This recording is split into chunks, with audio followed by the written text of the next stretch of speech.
तो किया जाए तो अब फ्रॉग में नर्वस सिस्टम और वो डिफरेंट है ना, तो इसका नर्वस सिस्टम भी काफ़ी डेवलप्ड है।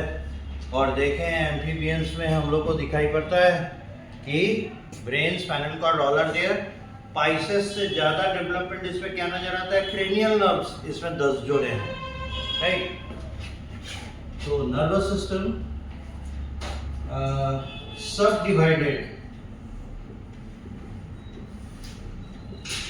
into 3 parts। इनके नर्वस सिस्टम को 3 हिस्से में बांटते हैं। CNS for central nervous system, PNS for peripheral nervous system, ANS for autonomous nervous system. ठीक है, तो ये सेंट्रल नर्वस सिस्टम ये कॉन्स्टिट्यूटेड होता है, constitutes of brain plus spinal cord। Brain और स्पाइनल कॉर्ड से मिलकर ये बनता है। ये दोनों ऑर्गन इसके हैं। पेरिफेरल नर्वस सिस्टम ये बने होते हैं विद नर्व्स, और ये होंगे cranial nerves and spinal nerves. और ऑटोनोमस नर्वस सिस्टम ये होता है 2 तरह का, sympathetic NS for nervous system, और दूसरा है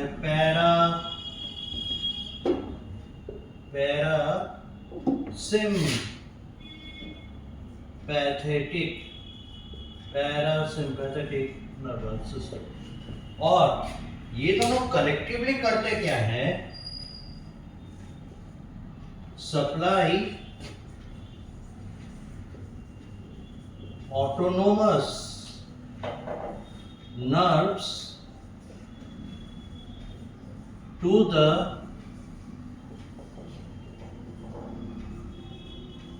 involuntary parts of the body, muscles actually। Involuntary जो मसल्स हैं जिन पर इनके ब्रेन का डायरेक्ट कंट्रोल नहीं है, उनको नर्व सप्लाई करते हैं और उनके मदद से किसी पर्टिकुलर एक्टिविटी को, जैसे हार्ट बीट हुआ, जैसे एक जगह से दूसरे जगह मूव करने का स्पीड हुआ, वेलोसिटी हुआ, इसको बढ़ा देना या हार्ट बीट घटा देना, है ना, रेट ऑफ ब्रीदिंग बढ़ा देना, रेट ऑफ ब्रीदिंग घटा देना, ये सारा काम इनके मदद से होता है। तो मोस्ट ऑफ जो एक्टिविटीज, ये सब क्या है? हमारे बॉडी को मेंटेन करने की एक्टिविटीज है। तो फ्रॉग के बॉडी को मेंटेन करने की एक्टिविटीज है।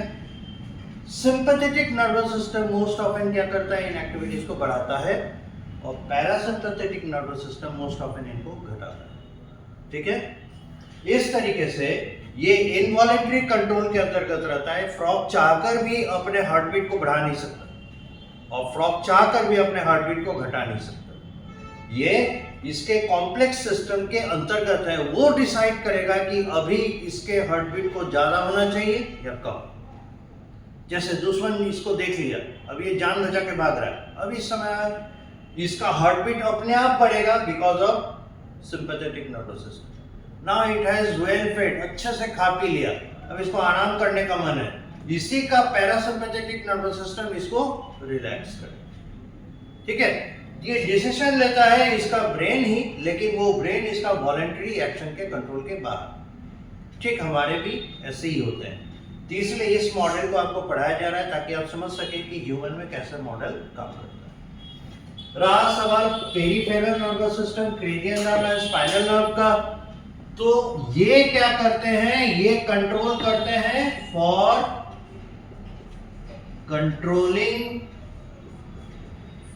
controlling the frogs, VULUEN VARY, voluntary actions यानी मसल्स। इनके वॉलेंटरी मसल्स को कंट्रोल करने के लिए पेरिफेरल नर्वस सिस्टम होता है और इनवॉलेंटरी एक्टिविटीज को कंट्रोल करने के लिए sympathetic and parasympathetic nervous system होता है। दिस इज वन पार्ट, ठीक है। This is one part. Serial number 1 के बाद सीरियल नंबर 2 में आते हैं इसका ब्रेन। फिर इसके ब्रेन के लिए जो जगह है, स्पेस, वो कहलाता है क्रेनियम और इसी को ब्रेन बॉक्स भी कहते हैं। ब्रेन के रहने का जगह, इसलिए इसे ब्रेन बॉक्स भी कहते हैं, ठीक है। क्रेनियम या ब्रेन बॉक्स। और ये किसका हिस्सा है? Part of its skull. और इसी को सिंपलाइजेशन कहते हैं, यानी हेड में जाके, स्कल किसका हिस्सा है? हेड का। तो हेड में जाके ब्रेन रहे, ये कैपेसिटी जो डेवलप करता है, ये जो स्ट्रक्चरल चेंज है, यही सिंपलाइजेशन है। और ये कॉर्डेट्स में ही देखा जाता है, नॉन कॉर्डेट्स में ये बात नहीं। किसी का यहाँ पे फेरिंजियल रीजन में, किसी का ओसोफेगस पे brain as a ring present होता है। पर कॉर्डेट्स में मोस्ट ऑफ इट आप देखिएगा, जैसे जैसे कॉर्डेट में डेवलपमेंट होता चला गया, ब्रेन आगे की ओर बढ़ता गया और प्रोमिनेंट हेड के अंदर इसका ब्रेन बैठा हुआ है। So this is how it is work. ये हो गया ब्रेन, ब्रेन का पोजीशन। अब ब्रेन के पार्ट्स, इसके ब्रेन को हम लोग 3 पार्ट में बांटते हैं। फोर ब्रेन, मिड ब्रेन,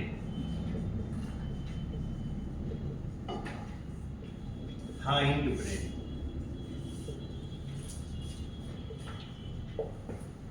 ठीक है, यहां तक पूरा कीजिए, फिर आगे बढ़ते हैं।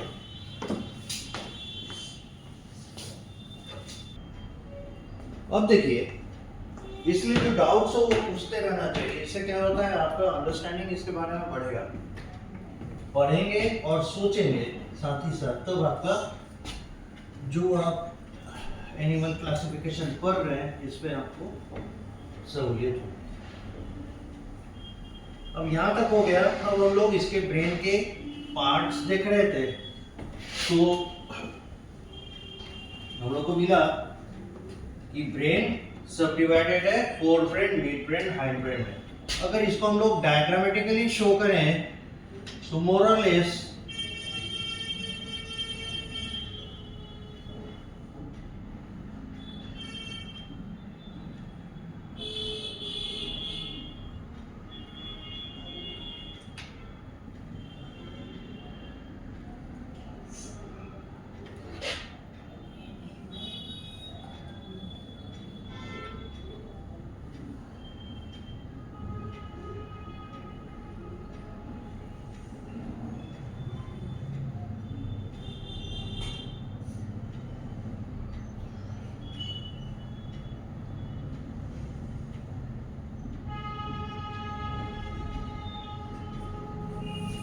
इस तरह का दिखता है। ये इसके ऑल्फैक्टरी नर्व्स, ये ऑल्फैक्टरी लोब है। ये दोनों इसका सेरेब्रल हेमिस्फेयर्स, एक left and right side.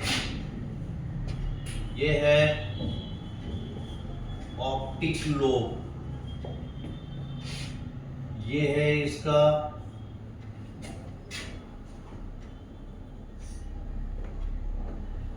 Medulla,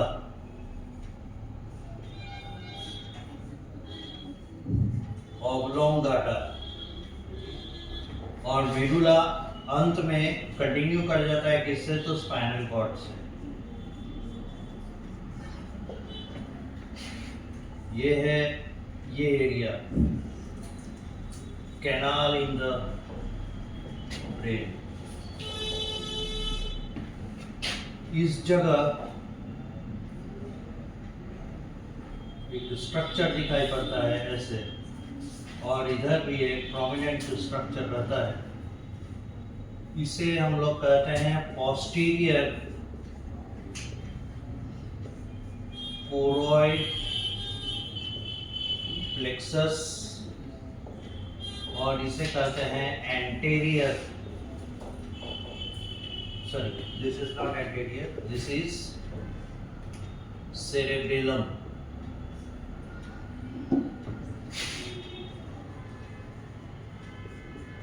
this is cerebellum. यहां से एक स्टॉक लाइक स्ट्रक्चर निकला रहता है, ये है एंटेरियर कोरॉइड प्लेक्सस, और यहां से एक स्ट्रक्चर एक्सपोज रहता है, ये है PINEAL, पिनियल बॉडी। और ये फ्रॉग के ब्रेन का डॉर्सल व्यू है, figure dorsal view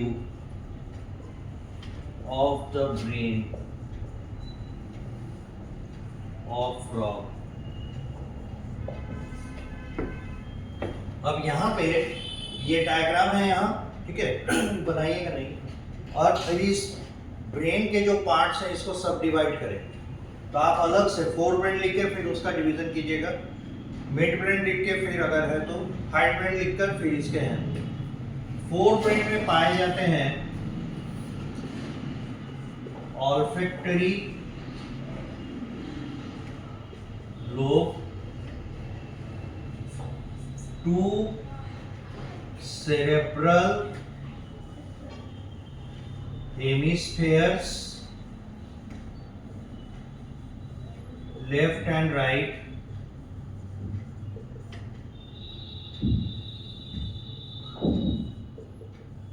diencephalon. Midbrain में ऐसा कोई है ना, हम लोग सब डिवीजन नहीं करते। हाइंड ब्रेन में मेडुला ऑब्लोंगाटा, और इसका एक और पार्ट होता है सेरेबेलम। तो आप देख सकते हैं स्ट्रक्चर्स यहाँ है, नाम लिखे हुए हैं, कहाँ से कहाँ तक फोर ब्रेन, कहाँ से कहाँ तक मिड, और कहाँ से कहाँ तक हाइंड ब्रेन, यहाँ से हम लोग समझ पाएंगे।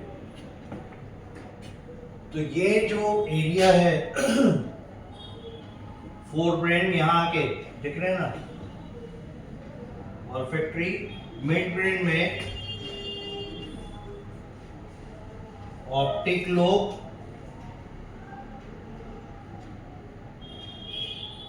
ब्रेन पाया जाता है। तो ऑप्टिक लोब वाला जो पोर्शन है ये हो गया इसका मिड ब्रेन का हिस्सा, और यहाँ ये वाला पोर्शन जो मतलब इधर हो गया सेरेब्रल हेमिस्फीयर और इधर हो गया ऑप्टिक लोब, इसके बीच में जो पोर्शन है उसको हम लोग कहते हैं डायनसेफेलॉन।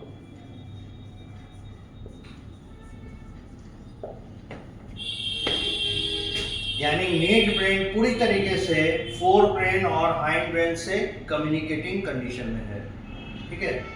मिलाकर देखिए, ड्रॉ कीजिए, समझ कर बनाइए, फिर इसको डिस्कस करेंगे।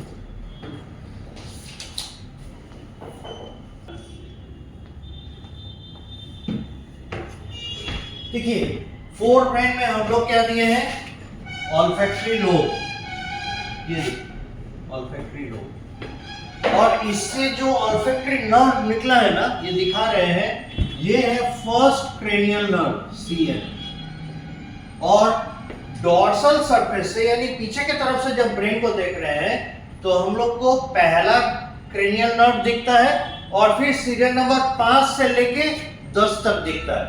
2, 3 और 4 वेंट्रल सरफेस पे दिखाई देता है, तो हम लोग उतना डिटेल में नहीं जा रहे हैं, एनसीईआरटी बुक तो इसके डायग्राम के बारे में भी डिस्कस नहीं किया है। हम लोग जस्ट दिखा रहे हैं या देख रहे हैं कि ये जो ब्रेन के पार्ट्स हैं वो कैसे नजर आते हैं मोर और लेस। अब देखिए ऑल्फैक्टरी लोब किसका हिस्सा हो गया, फोर ब्रेन का। उसके बाद क्या बोला है, cerebral hemisphere, this one.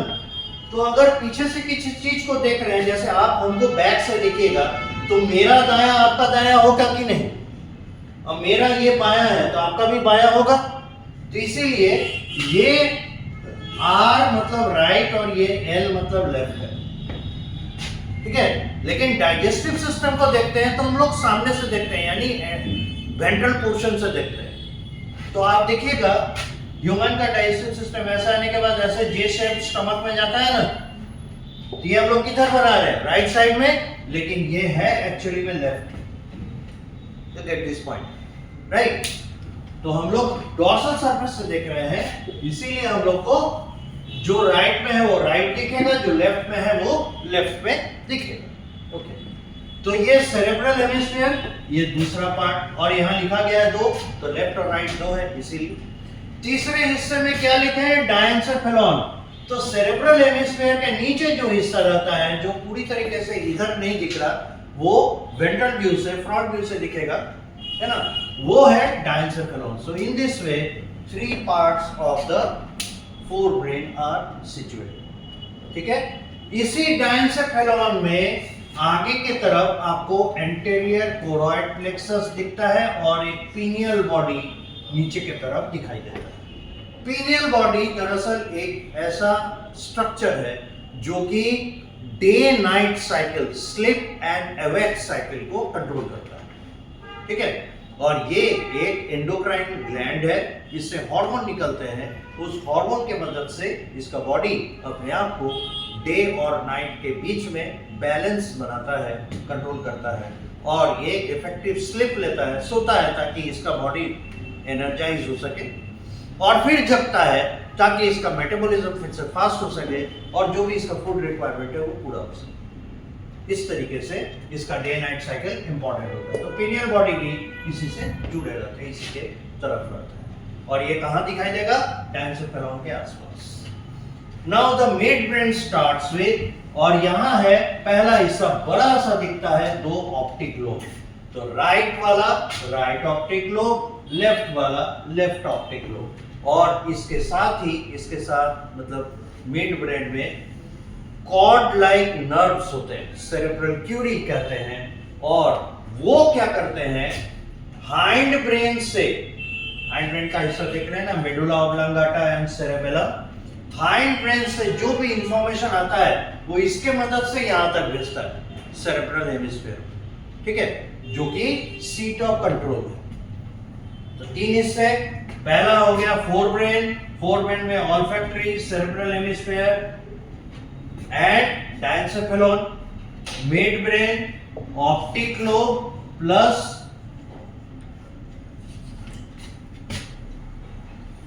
Cerebral crura, जो कि एक कम्युनिकेटर की तरह काम करता है, और हाइंड ब्रेन, इसमें मेडुला ऑब्लांगाटा ये रहा, और मेडुला ऑब्लांगाटा फिर कंटिन्यू कर जाता है स्पाइनल कॉर्ड से। अब बारी बारी से सबका काम, functions of the parts of brain, functions of the parts of brain,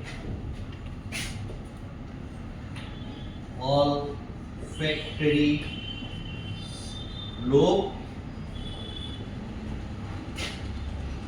concerned, CRNED, concerned with smell, और ये वेल डेवलप्ड है। फिर हम लोग को दिखता है सेरेब्रल हेमिस्फीयर, और सेरेब्रल हेमिस्फीयर कंसर्न होता है complex activities like controlling its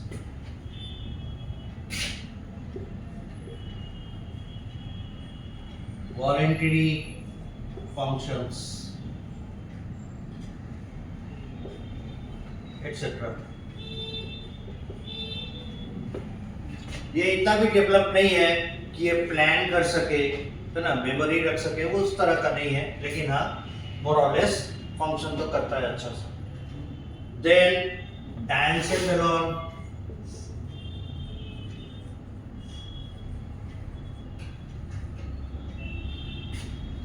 ये कंसर्न रहता है थर्मो रेगुलेशन से,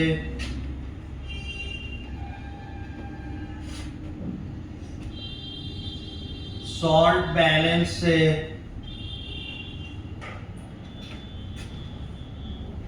मेटाबॉलिज्म से. यानी कार्बोहाइड्रेट, कार्ब यानी कार्बोहाइड्रेट, प्रोटीन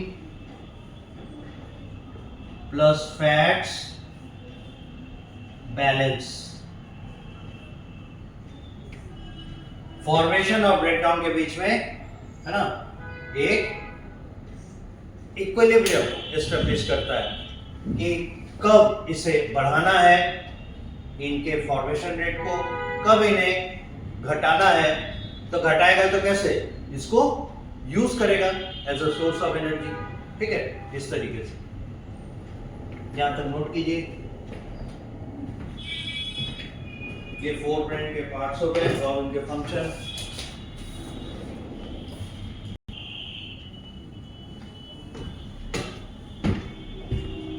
फोर ब्रेन वाला पार्ट पूरा हुआ.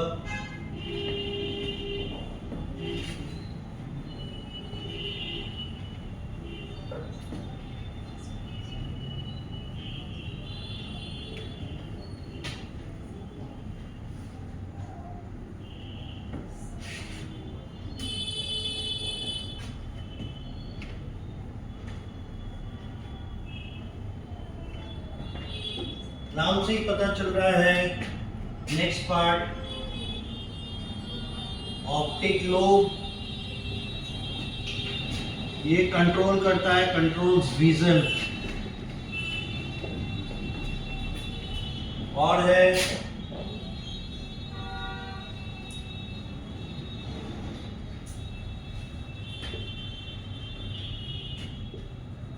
cerebral crudy, a kind of collection of nerve fibers that communicate between hindbrain and forebrain, to and fro. यानी फोर ब्रेन से हाइंड ब्रेन तक इंफॉर्मेशन ले जाना, हाइंड ब्रेन से फोर ब्रेन तक इंफॉर्मेशन ले जाना, बोथ वे, बोथ डायरेक्शन में काम करना इसकी जिम्मेदारी. ठीक है, इस तरीके से इसका मिड ब्रेन का फंक्शन एस्टेब्लिश होता है. Now the hind brain.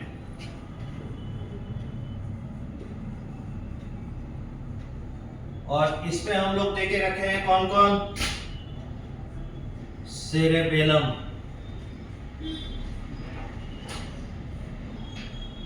और सेरेबेलम का काम है इसका बॉडी बैलेंस कंट्रोल करना, कंट्रोल्स बॉडी बैलेंस. और आप देखिए इसके पहले मोर और लेस जितने एनिमल्स थे, खासकर स्पेशली द नॉन कॉर्डेट्स, उन सब नॉन कॉर्डेट में बॉडी बैलेंस के लिए एक स्ट्रक्चर रिस्पॉन्सिबल होता था, उसका नाम था स्टेटोसिस्ट. यहाँ सेरेबेलम है और सेरेबेलम काम करता है with the help of internal ear, जो कि लिसनिंग के लिए, सुनने के लिए भी, साउंड रिसेप्शन के लिए भी रिस्पॉन्सिबल है, at the same time body balance के लिए भी रिस्पॉन्सिबल है. तो ये कम्युनिकेट करता है इंटरनल ईयर से और उसके मदद से ये बॉडी बैलेंस करता है। और ये जब लिपिंग करता है, उछलता कूदता है, तो अपना बॉडी स्टैटिक रख सके, है ना, आई मीन कि इक्विलिब्रियम में रख सके, पोस्चर उसका सही रहे, उसके लिए ये रिस्पॉन्सिबल। सेरेबेलम के बाद दूसरा है मेडुला ऑब्लांगाटा। इसका एक तो काम है communicates with the spinal cord, एक काम ये हो गया। और दूसरा centre for control of heart rate,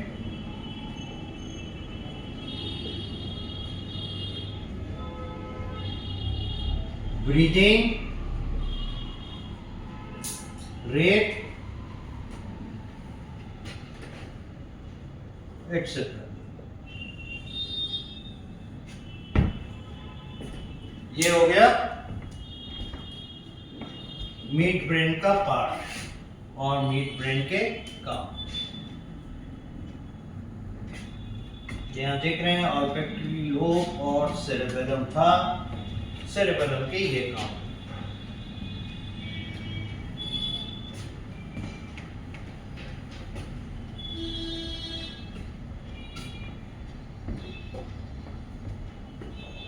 अब है स्पाइनल कॉर्ड।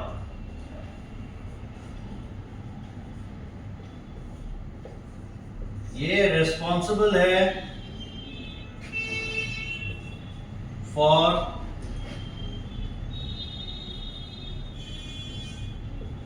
रिफ्लेक्स एक्शंस,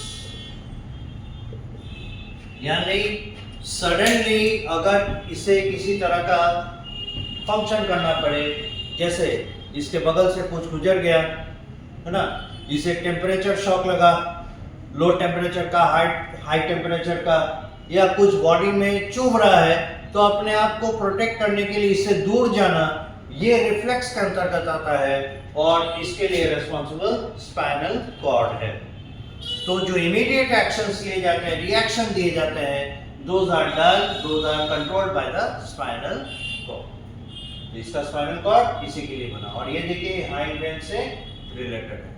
जब इस तरह का स्टिमुलेशन उसे रिपीटेडली मिलता है, बार बार उसे मिलता है, तब ये इंफॉर्मेशन स्पाइनल कॉर्ड होते हुए, मिड ब्रेन होते हुए फोर ब्रेन तक पहुंचता है और ये डिसीजन लेता है कि इसे कैसे, है ना, एनालाइज करता है सिचुएशन को और अकॉर्डिंगली अपना पोस्चर बनाता है या अपना पोजीशन बनाता है। ठीक है, तो इसीलिए स्पाइनल कॉर्ड हमेशा मेडुला ऑब्लांगाटा, जो कि हाइंड ब्रेन का पार्ट है, उसके साथ एसोसिएटेड है। या आप ऐसे कर सकते हैं, हाइंड ब्रेन कंटिन्यू कर जाता है स्पाइनल कॉर्ड से, राइट, याद तक नोट कीजिए।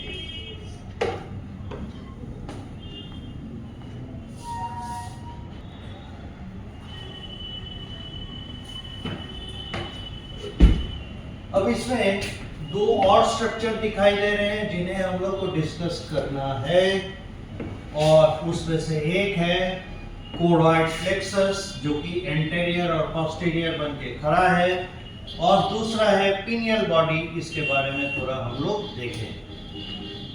अब एक चीज देख सकते हैं, जहां पे इसका स्पाइनल कॉर्ड लिखे हैं, उसका जहां पे सेक्शन कट करके रखे हैं, यहाँ लग रहा है जैसे अंदर में कोई ट्यूब लाइक स्ट्रक्चर प्रेजेंट है।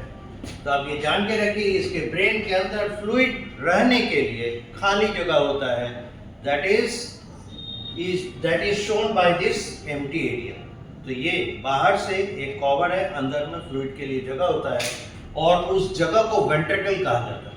तो brain has ventricles for the fluid to reside inside.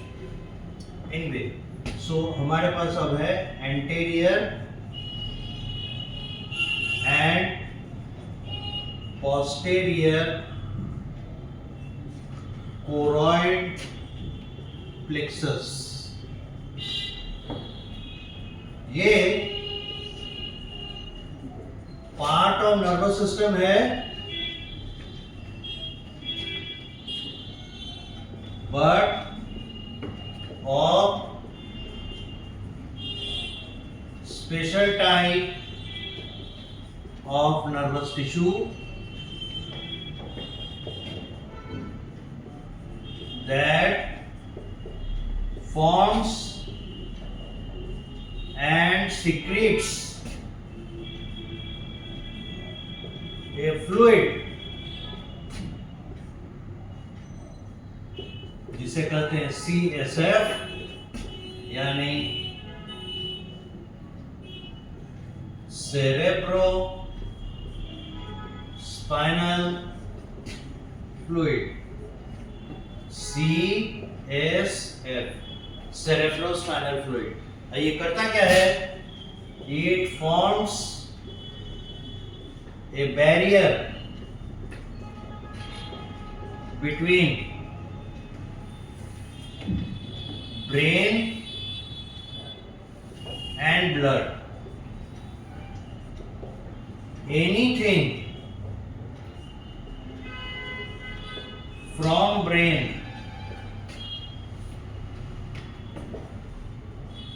comes to CSF first and then to the blood, and vice versa। Vice versa मतलब ठीक इसका उल्टा भी सही होगा, यानी anything from blood will come into CSF first and from CSF to the brain. इसका मतलब ये हुआ। तो एंटीरियर और posterior choroid plexus structurally similar है, बस उसका पोजीशन अलग है, कुछ आगे की तरफ कुछ पीछे की तरफ, और इनका काम होता है CSF फॉर्म करना, सिक्रेट करना।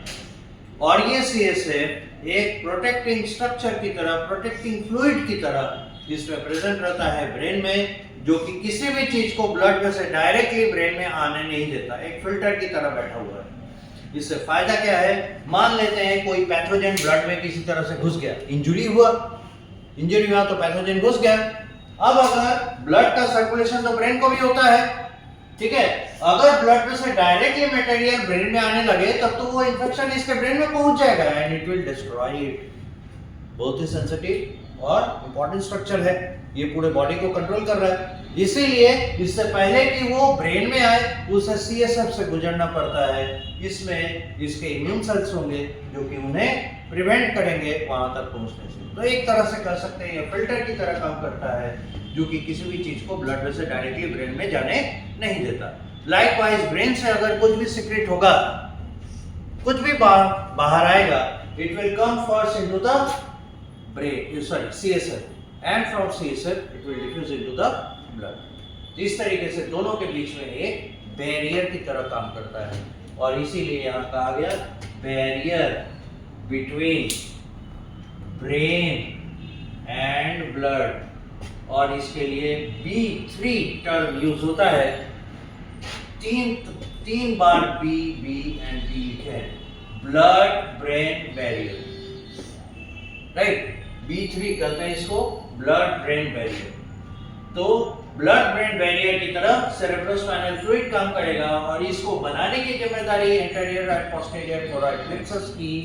इसलिए choroid plexus blood brain barrier का रिप्रेजेंटेटिव, ठीक है, ये हो गया।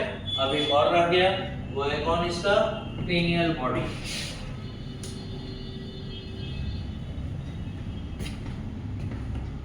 दूसरा स्ट्रक्चर जो छूट गया है वो है PINEAL, पेनियल body. It acts as an endocrine gland, ये एंडोक्राइन ग्लैंड की तरह काम करता है। इट्स सिक्रीशन इज, यानी हार्मोन इससे जो निकलता है, इट्स हार्मोन या it's secretion is called melatonin.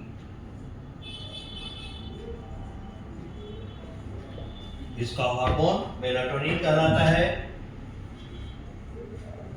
Melatonin rises in dark. अंधेरा जब होता है तो मेलाटोनिन बढ़ जाता है। इफेक्ट क्या होता है? Slows down brain, so the animal can sleep, ताकि वो सो सके। तो रेस्ट करेगा, ठीक है। अब पलट दीजिए। In light, in light effect activates brain, so the animal is awakened, ताकि एनिमल जग सके। And same way this works for the human also. हमारे में भी मेलाटोनिन का सिक्रेशन पेनियल बॉडी के द्वारा होता है, जो हमारे स्लीप एंड अवेक साइकिल को है ना कंट्रोल करती है। This is how its spinal cord is. इस तरफ का मिटाएं, उधर का हो गया होगा।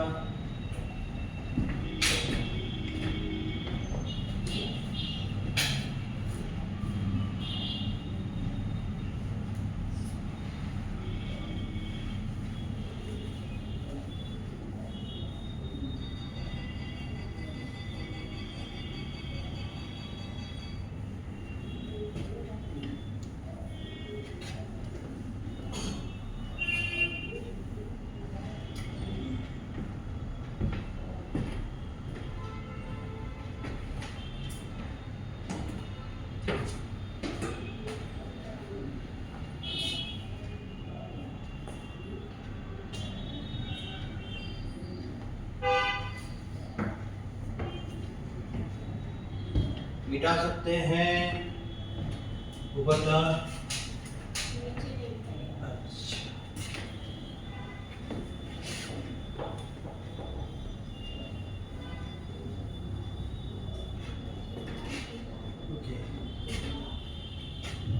ये ब्लड ब्रेन बैरियर बनाता है, ध्यान रखो। अब देखिए, जब हम लोग बात कर रहे हैं ब्रेन और स्पाइनल कॉर्ड का, तो ये नर्वस सिस्टम से कंसर्न है। और नर्वस कंट्रोल किस तरीके से होता है? इलेक्ट्रिकल कंट्रोल है ये, ठीक है। इसमें करंट फ्लो करता है एक्चुअली, ऐसे आप समझ सकते हैं, इसीलिए इसे इलेक्ट्रिकल कंट्रोल करते हैं। The nerves which are the constituted by the neurons, जो कि सेल्स ऑफ नर्वस सिस्टम है, इनमें जो फ्लो करता है वो करंट फ्लो करता है। That is why nervous system works with the help of flow of current. So, nervous system controls the body by electrical signals, ठीक है। इलेक्ट्रिकल सिग्नल के मदद से कंट्रोल कर रहा है। एक और सिस्टम है कंट्रोल का, जो आपके बुक में बहुत हल्के में लिखा है, वो है chemical control. There is another control on the body, ये है केमिकल कंट्रोल। और केमिकल कंट्रोल काम कैसे करता है? Works with the help of chemical messengers. Chemical messengers की मदद से काम करते हैं, और इन केमिकल मैसेंजर्स के लिए नाम है हार्मोन। यानी chemical signal are equal to hormones, ठीक है। अब इस हार्मोन को रिलीज करने वाला कौन होगा? तो ग्लैंड होगा। हार्मोन रिलीज करने वाले ग्लैंड्स को एंडोक्राइन ग्लैंड कहते हैं। रीजन क्या है? हार्मोन को पुट किया जाता है directly into the blood, not to the target tissue. Blood is a carrier used by these glands to reach the target organ. और इसलिए ऐसे ग्लैंड्स को एंडोक्राइन ग्लैंड कहते हैं. अब एक चीज बताइए, क्या एंडोक्राइन ग्लैंड के इश्यूज के बारे में हम लोग जानते हैं? बिल्कुल जानते हैं. एंडोक्राइन ग्लैंड को भी बनाएंगे ग्लैंडुलर टिश्यू, और ऐसे ग्लैंडुलर टिश्यू का दूसरा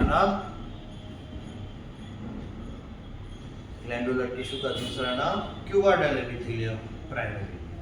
जैसे कॉलमनर एपिथेलियम के सेल्स भी ग्लैंड्स बनाते हैं, cuboidal are predominantly called as glandular epithelium. So hormones secreted by the endocrine glands, ये एंडोक्राइन ग्लैंड से रिलीज होंगे. अब इस एनिमल में फ्लो चार्ट की तरह ही बता देते हैं ताकि आपको याद करने में आसान रहे. अब ये एंडोक्राइन ग्लैंड्स कौन कौन से हैं? Names: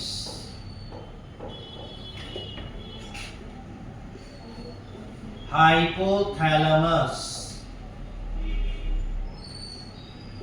PITUITARY pituitary. फिर है PINEAL पिनियल. उसके बाद इसमें आपको प्रोमिनेंटली दिखेगा थायराइड.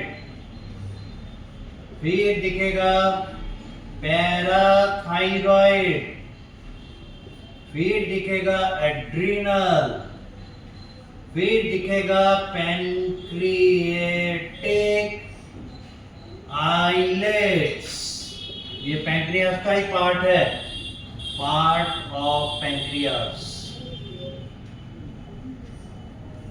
तो डाइजेस्टिव सिस्टम बनाते समय हम लोग लिखे थे ना, देखे थे ना, पैंक्रियास है. तो पैंक्रियास का एक हिस्सा एंडोक्राइन ग्लैंड की तरह काम करता है, उन्हें पैंक्रियाटिक आइलेट्स कहते हैं. और हो गए गॉनेड्स. तो मेल में टेस्टिस, फीमेल में ओवरी. इस तरीके से इसका एंडोक्राइन नेटवर्क बना हुआ रहता है. नीचे बिठा सकते हैं.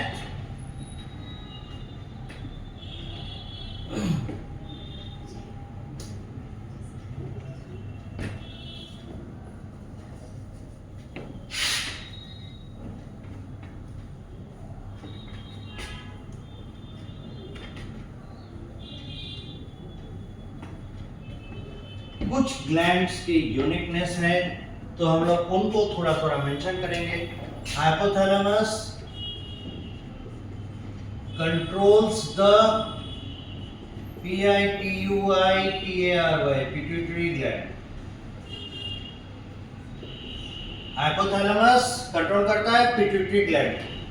Pituitary controls all other endocrine glands.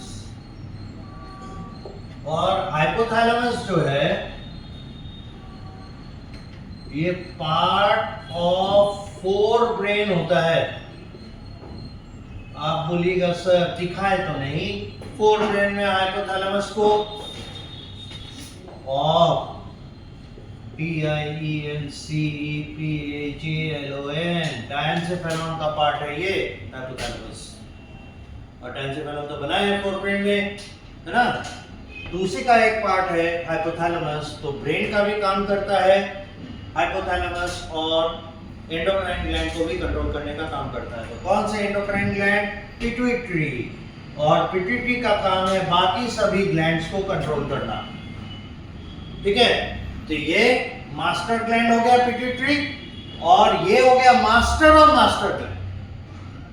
मतलब अगर ये CEO हो गया, चीफ एग्जीक्यूटिव ऑफिसर, तो ये हो गया owner of the company, board of director. Right. तो इस तरीके से पिट्यूटरी का काम पता चल गया. पीनियल का हम लोग ऑलरेडी देख चुके हैं. कंट्रोल्स इसको कहते हैं CIRCADIAN, सर्केडियन, RYTHM, रिदम। ठीक है, सर्केडियन रिदम। और सर्केडियन रिदम मतलब हो गया डे नाइट साइकिल, और डे नाइट साइकिल करने का मतलब हो गया sleep awake cycle. Thyroid metabolic control, ये मेटाबॉलिक कंट्रोल करता है, प्लस फ्रॉग में बहुत इंपॉर्टेंट रोल प्ले करता है thyroid. It helps in metamorphosis, metamorphosis of frog larva, जिसे हम लोग टैडपोल कहते हैं, to convert into an adult frog. तो लार्वल स्टेज से एडल्ट स्टेज में पहुंचने में थायराइड ग्लैंड हेल्प करता है, थायरॉक्सिन इससे निकलता है। सो पैराथायरॉइड ये कैल्शियम एंड फास्फोरस बैलेंस करता है, BALANC, balance between blood and bone, इसकी हड्डियों और इसके ब्लड के बीच में कैल्शियम और फास्फोरस का बैलेंस बैठाता है पैराथायरॉइड ग्लैंड। एड्रिनल ग्लैंड ये क्या काम करता है, it controls the passive and active activities. Like जब इसे उछल कर काफी तेजी से भागना रहता है तो भी एड्रिनल ग्लैंड के कंट्रोल में, और इसे आराम करना है वो भी एड्रिनल ग्लैंड के कंट्रोल में। तो दरअसल है क्या, इसका जो सिंपैथेटिक और पैरासिम्पैथेटिक नर्वस सिस्टम है, यानी कि जो इसका ऑटोनोमस नर्वस सिस्टम है, वो इसके एड्रिनल ग्लैंड के मदद से फंक्शनल होता है। ये हार्मोन एज वेल एज ये नर्वस कंट्रोल में भी हेल्प करता है। पैंक्रियाटिक आइलेट्स ये काम क्या करते हैं, balances glucose level between blood and muscle plus liver। Muscle और लिवर के साथ ब्लड का जो ग्लूकोज लेवल है उसके बीच में बैलेंस बैठाता है। And testis and ovary secrete reproductive hormones for sperm cell and ovum production, as well as reproductive maturity। तो इनके मदद से फ्रॉग्स में, मेल फ्रॉग में टेस्टिस के द्वारा और फीमेल फ्रॉग में ओवरी के द्वारा गैमेट्स तैयार करने में मदद मिलती है। मेल फ्रॉग में स्पर्म सेल्स, फीमेल फ्रॉग में ओवम सेल्स प्रोड्यूस करने का, और इनके रिप्रोडक्टिव मैच्योरिटी में ये गॉनेट्स हेल्प करते हैं, इनसे जो हार्मोन निकलते हैं वो ये काम करते हैं। This is how endocrine system is situated in the. In short एक क्रक्स है, एक समरी है, इसको याद करके रखिएगा, बड़े आसानी से ये कंप्लीट होगा। चूंकि एनसीईआरटी एक या दो सेंटेंस पे इसको निपटाया है तो हम लोग इसको ज़्यादा एक्सपैंड नहीं करें।